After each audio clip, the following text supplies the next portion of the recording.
শেখ হাসিনা সরকারের পতনে গাইবান্ধায় বিজয় মিছিল ও সমাবেশ করেছে বাংলাদেশ জাতীয়তাবাদী দল বিএনপি। কর্মসূচিতে দলটির নেতারা সাম্প্রদায়িক সম্প্রীতি রক্ষা করে সবাইকে ঐক্যবদ্ধভাবে কাজ করার আহ্বান জানান। মঙ্গলবার ৬ আগস্ট বেলা ১২টায় জেলা বিএনপির কার্যালয় থেকে বিজয় মিছিলটি বের করা হয়। দলটি ও দলটির অঙ্গ সংগঠনের জেলা উপজেলার নেতাকর্মীরা অংশগ্রহণ করেন এতে। বিজয় মিছিলটি বিভিন্ন সড়কে প্রদক্ষিণ করে আবারও বিএনপি কার্যালয়ের সামনে এসে শেষ করেন।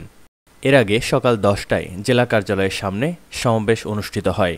সমাবেশে বক্তারা বলেন, গণ অভ্যুত্থানের মধ্য দিয়ে ফ্যাসিবাদী সরকারের থেকে দেশকে মুক্ত করেছে। এই জালিম সরকার ১৫ বছর জনগণকে মুখে লাগাম দিয়ে রেখেছিল এবং কথা বলতে দেয়নি। জনগণ আজ স্বাধীন, বাংলাদেশে এখন সবাই স্বাধীনভাবে কথা বলতে পারছে। অনুষ্ঠানে বিএনপি সভাপতি ডাক্তার মাইনুল হাসান সাদিক সহ অনেক নেতাকর্মী উপস্থিত ছিলেন। জাহিদুল ইসলাম, চিফ টিভি নিউজ, গাইবান্ধা।